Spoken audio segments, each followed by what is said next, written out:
What would you do if your coworker showed up at your door in nothing but a coat? No underwear underneath. Alex Thompson's life seemed as organized as a stack of documents in a file folder, predictable, reliable, and a little dull. At 27, his logistics job in Ohio wasn't anything extravagant. His days were filled with shipments, warehouses, and driver schedules. Some would call it monotony, but for him it was a source of stability. He lived in a spacious house on the edge of town that once felt too large and empty. Everything changed almost a year ago when his 34-year-old sister Sarah moved in. A divorce had turned her world upside down, leaving her and her two kids, 6-year-old Noah and 4-year-old Emma, homeless. A tear-filled phone call set a chain of events in motion. 2 days later, they were sleeping in his guest rooms. Alex felt a sense of relief, not because of what happened to his sister, but because they had found a sanctuary. The house, which had once felt like a museum exhibit, was suddenly filled with life. Toys on the floor, scattered cereal, and cartoons blaring at 7 in the morning. It reminded him of his childhood in a big family which he had subconsciously missed. Sarah had always been his rock, so helping her was a natural decision. At work, things went according to plan.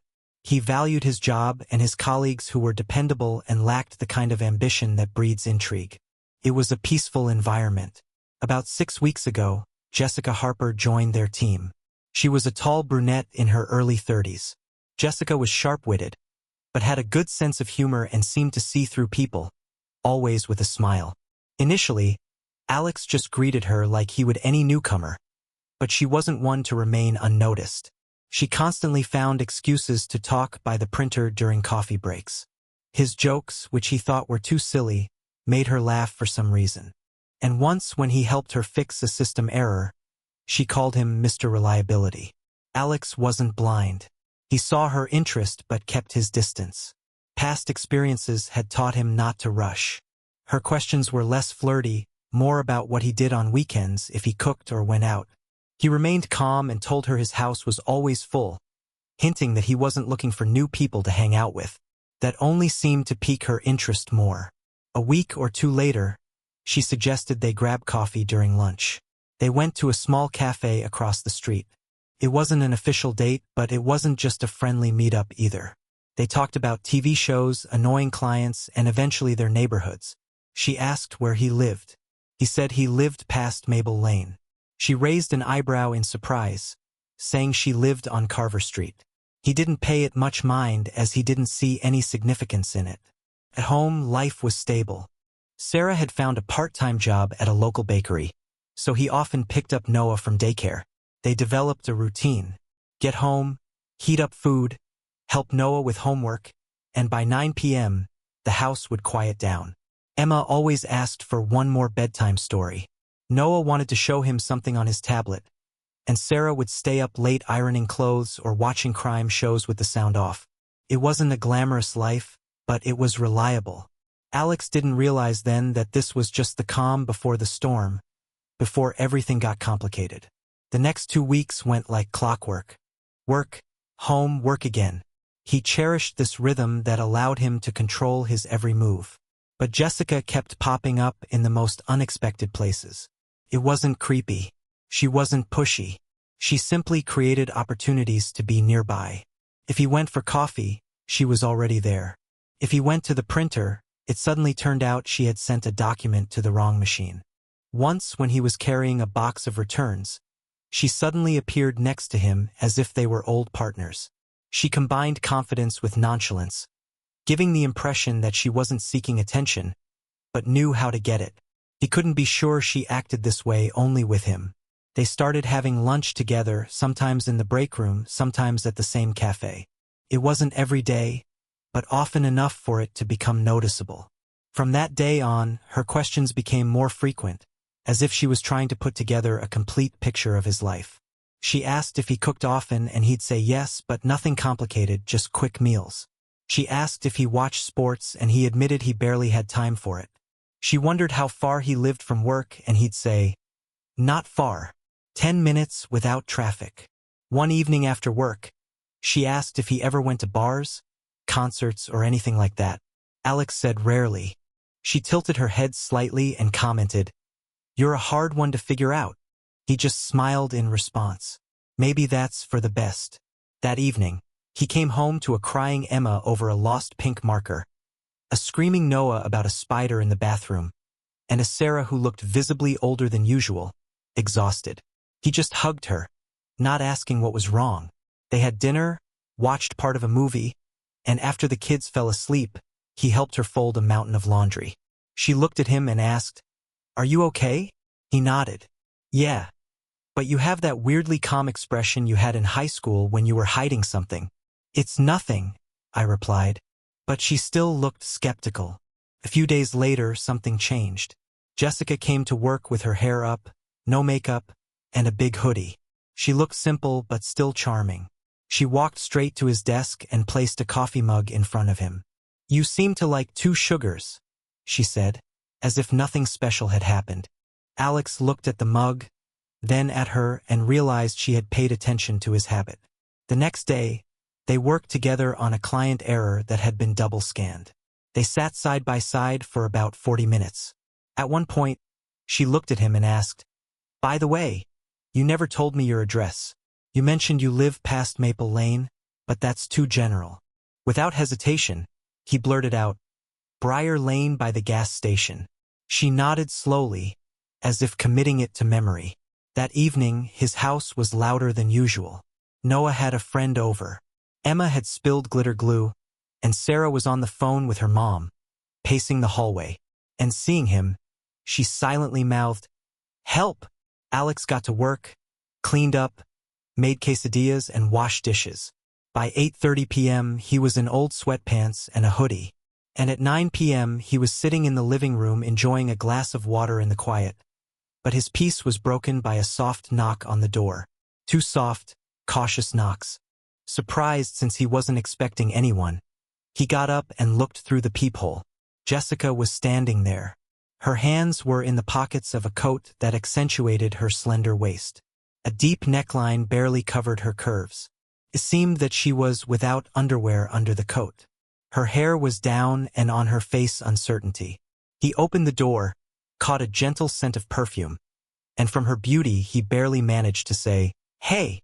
She hesitated for a moment, then smiled, and then Emma ran into the hallway, chasing Noah, who was playing Ghost and shining a flashlight. Sarah appeared from the kitchen with a cup of tea. Jessica glanced at the scene unfolding behind him and then looked at him again, asking, "I thought you lived alone." The atmosphere changed. She quickly shook her head, dropping her gaze. "I probably shouldn't have come. I'm sorry." "Wait, Jessica." But she was already backing away. "It's okay. Don't worry about it." She turned around and headed for her car. Alex stood there holding the door open, not knowing whether to chase after her or just close it. He stayed put. The next day at work felt heavier than usual. Not because of any specific event, but because of that feeling that something had changed and you didn't know how to react to it. Alex arrived a little early, parked in his usual spot, got coffee from the machine, and headed to his desk. But he knew Jessica would act differently. She appeared 5 minutes later, gave a polite nod, said hello to everyone, and sat down at her desk. No coffee, no accidental meeting by the coffee machine. No casual conversations. It was as if the last few weeks had never happened. He tried to work on a supply delay for a client in Memphis, but his thoughts kept returning to last night. He saw her again and again standing by his door. How her gaze changed when she saw Emma and Noah, and how her posture shifted when she saw Sarah. She had decided they were his family, which was a logical assumption given the circumstances. He couldn't blame her. After all, it was his fault for not clarifying the situation. At 11, he noticed her by the copy machine. He told himself to stay away and give her space, but he went over anyway. "Hey," he said in a casual tone. "Are you okay?" She didn't answer right away. "Yeah, just a lot of work," she said. "And you don't have to explain anything," she added, finally looking him in the eyes. "I shouldn't have shown up like that." "No," he replied. "It was a misunderstanding." She turned back to the copy machine collecting papers. "I shouldn't get in the way, Alex," she said. "You don't owe me anything." It's not what you think, he said. Sarah, he hesitated. That got her attention. She moved in with me after her divorce almost a year ago. Her husband left her and the kids. I just gave them a place to stay while they needed it. Jessica looked at him. Her face was expressionless. I wasn't hiding it, he continued. I just didn't think I needed to explain. We're not, he trailed off. She slightly raised an eyebrow. We're not dating, he said. She smiled faintly. I see. Before he could say anything else, she walked away. The day dragged on endlessly. He worked, answered emails, had lunch at his desk. He kept looking at her, but she didn't return his gaze. He came home exhausted, as if he had walked 10 miles in a suit. Sarah, who was frying pancakes, noticed it right away. You look like you fought with a cloud, she remarked. He sighed and took a glass of water. It's just work, she said, not looking at him. Well, it's more like someone at work, Jessica. Sarah looked at him. Oh, the same one who's had that mysterious smile on your face for the last 3 weeks and you're constantly checking your phone. He smiled. She stopped by last night. Sarah raised her eyebrows in surprise around 9. She said she was in the neighborhood. Did she know there were kids there? She thought we were a couple. Sarah snorted. Seriously? He confirmed. She just said she thought I lived alone and left. Sarah leaned against the counter. Did you tell her I'm your sister? I tried, but she didn't want to listen at work today. Sarah tilted her head. Alex, if she's worth your time, she'll listen. And if she's the type to run away from a misunderstanding, maybe you just dodged a bullet. He knew she was right, but it felt more complicated. Later that night, he sat outside. The kids were asleep. Sarah was busy inside the house and he just stared at the dark street. He kept thinking about the look on Jessica's face, how quickly she left, and how he didn't stop her. Part of him wanted to shrug it off, to go back to how things were before she started bringing coffee and asking questions that made him think. But he couldn't. The next day at work, he waited for the right opportunity to talk to her alone. In the middle of the morning, she stepped out to take a call. He went out a minute later and waited for her to finish. She looked at him with an expressionless face. She looked tired, but maybe also grateful. I owe you another explanation, he said. I wasn't hiding anything. I just didn't know where we stood, so I didn't want to make assumptions. She slowly nodded, crossing her arms over her chest. I live with my sister. Her kids think I'm a superhero, but I'm just their uncle. That's all. No secrets, no lies. For a moment, she looked away, then looked at him again. Her face softened. I overreacted, she said. It was confusing, he admitted. You had a right to feel that way. Jessica exhaled and looked at him with a mix of irony and resignation. You're either the most patient man I've ever met or the most oblivious. Maybe both. That made her genuinely laugh. She looked at him again and her expression changed once more. I'm free on Friday, just so you know. He smiled back. Want to stop by again that day? She raised an eyebrow. If your wife doesn't mind, he sighed. I'll make sure my sister behaves. For the first time in 2 days, everything felt normal again. Friday arrived faster than he expected. Work felt lighter. Although he and Jessica had made up, an unspoken tension still lingered between them. It wasn't a strain anymore, but they were both like two people walking on a bridge they didn't trust. In the morning, at his desk, she just greeted him. Hi. He nodded and smiled. No more words were needed as they both knew the visit would happen. 2 nights ago, he had told Sarah, Jessica's coming on Friday. I want you to meet her. Sarah slightly raised her eyebrows and smiled. Quick. She needs to know the whole story, not just from me, but from you, he added. Sarah nodded. I'll try not to scare her away, like you always say, and you'll tell her about your divorce at dinner. I only tell that when the topic of astrology comes up, she retorted. Just act normal, he suggested. He cleaned up the kitchen and living room, thinking about what to wear. It wasn't a date, but it wasn't just a friendly meetup either. His roommates were thrilled. Noah kept asking if the pizza delivery person was coming, and Emma was insistent on showing the visitor her glitter box. Alex agreed to both their requests. At 6:17 p.m., he got a text from Jessica. Be there in 15 minutes. He showed it to Sarah. She's punctual. I like that. Exactly at 6:32 p.m. There was a knock on the door.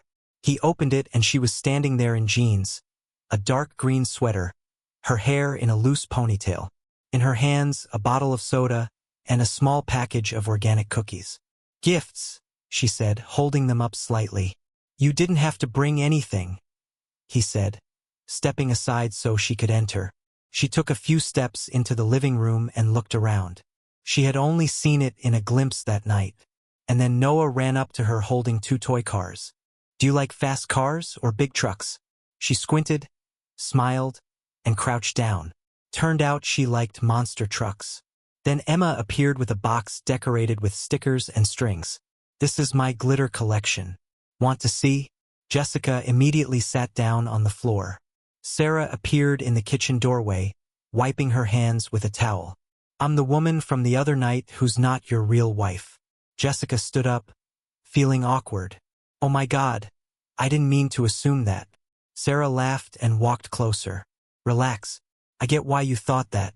It's just a shame you didn't stay so I could introduce myself. Jessica smiled and her shoulders finally relaxed. They drank their drinks and ate pizza. Everyone felt as if it was a normal Friday, as if this meeting had been planned in advance. Sarah and Jessica quickly hit it off. They teased him about his low tolerance for spicy food, the way he folded laundry, and his habit of using the word probably when he was avoiding a direct answer.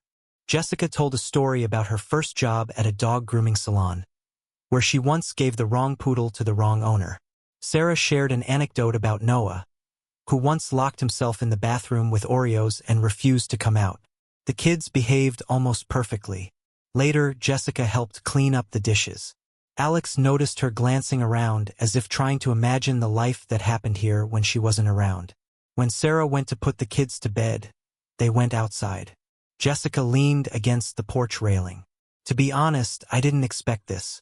These kids full of glitter and a sister who teases me good-naturedly. He smiled.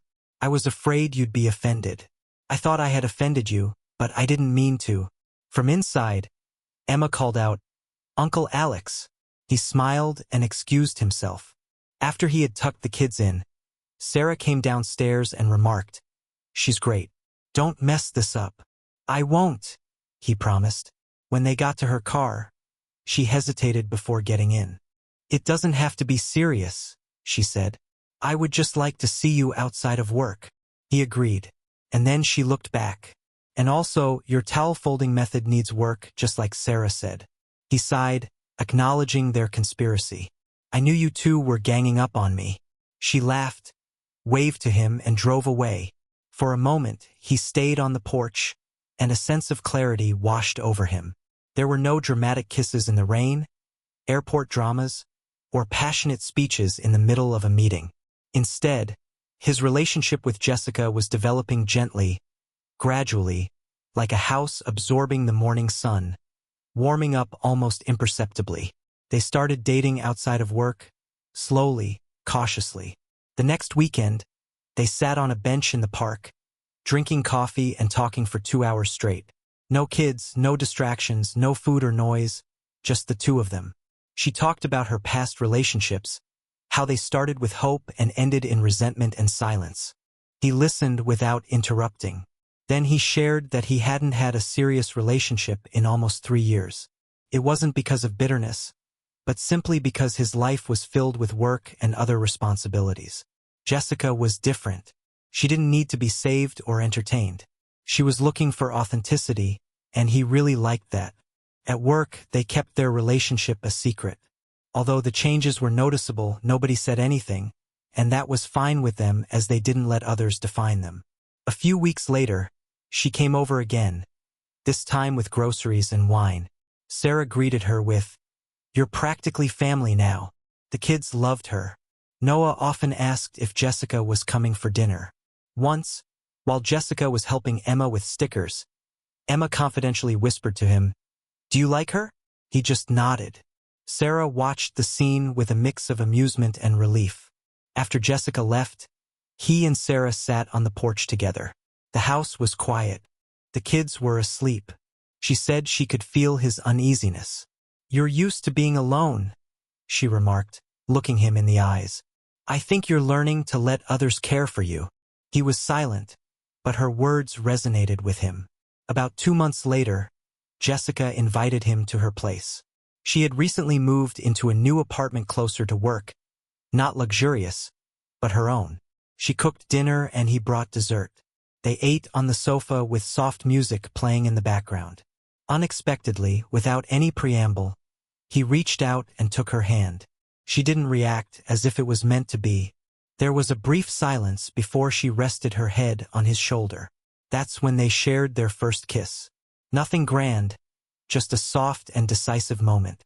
Sarah found her own place. He assured her she could stay as long as she needed. He hugged him and said, "This isn't about me anymore. You have your own life now." One Saturday morning, Jessica was making pancakes for everyone. For him, for herself, and for Sarah and the kids who had stopped by to visit their brother. He walked into the kitchen and saw Jessica wearing his hoodie, humming to herself as she flipped pancakes. She turned around and said, "There's no syrup. We can manage without it." He replied, "That's what you think." She smiled. He walked over and kissed her on the cheek. Sarah was sitting at the table, smiling as if she had been waiting for this moment for a very long time. That day, he and Jessica sat outside. "This feels like home," he remarked. Yeah, she agreed. "Because it is home." "Jessica, one question is still bothering me," he said with a smile. "What is it?" she asked. "I wanted to ask about that first time you came over in your coat. I don't know how else to put it. You wanted to know if there was anything else under the coat," she interrupted, smiling. "Yes," he admitted awkwardly. "Let that be a mystery for you," she laughed. "If you were home alone, you would have found out." And they laughed together. Later, she just started living there. Their life is now uncomplicated. It's chaotic, but charming. Not at all what he had imagined a year ago. Sometimes in the office hallway, she walks past him and whispers, "And I thought you lived alone."